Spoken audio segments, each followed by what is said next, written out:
যদি আমি পাখি হতাম, যদি আমি পাখি হতাম, দেখো এখানে বিষয়গুলো আমরা আজকে দেখবো যে কল্পনার উপর ভিত্তি করে। জাস্ট ইমাজিন, শুধুমাত্র কল্পনা।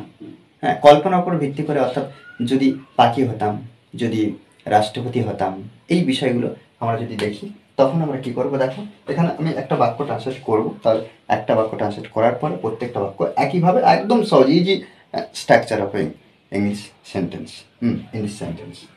ওকে, দেখো এখানে যদি, এখানে দেখো যদি কল্পনার কথা বলা হয়, যদি একটা যেটা বাস্তবে সম্ভব নয়, এই যে যদি পাখি হতাম, তাহলে কি এটা কি বাস্তবে সম্ভব? সম্ভব না।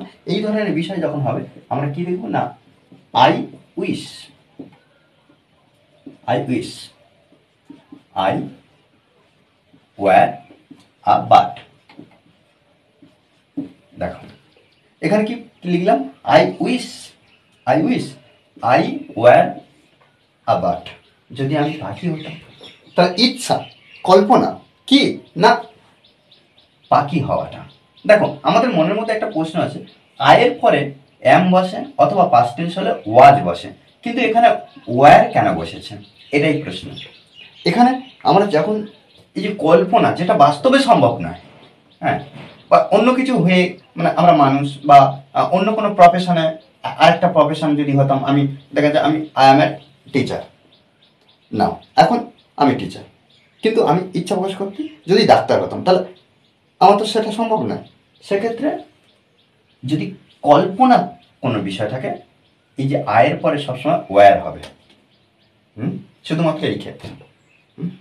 দেখো যদি আমি রাজা হতাম, তাহলে একইভাবে I wish, I were I were a কি কিং। একইভাবে খুব সুন্দরভাবে এইভাবে চেষ্টা করতে হবে। যদি আমি দেশের রাষ্ট্রপতি হতাম, তাহলে একইভাবে I wish, I were, I wish, I were the president, the president of the country. Okay, country.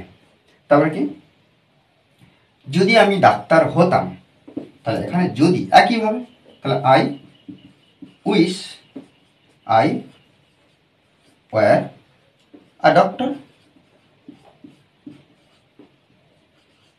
Okay, a doctor, তাহলে I wish, I were a doctor, আমি ডাক্তার হতাম। দেখো এইভাবে কিন্তু আমাদের সুন্দরভাবে ট্রান্সলেট করতে হবে, আমাদেরকে বুঝতে হবে এক্সপ্রেশনগুলো। আরেকটা এক্সপ্রেশন যদি আমরা মনে রাখি, ধরে রাখি, তাহলে কি এই এক্সপ্রেশন থেকে আমরা হাজার হাজার বাংলা বাক্য থেকে ইংলিশে তৈরি করতে পারবো। জাস্ট ছোটো ছোটো বিষয়গুলো আমাদেরকে শিখতে হবে। হ্যাঁ, আরেকটা কনসেপ্ট আমাদের তৈরি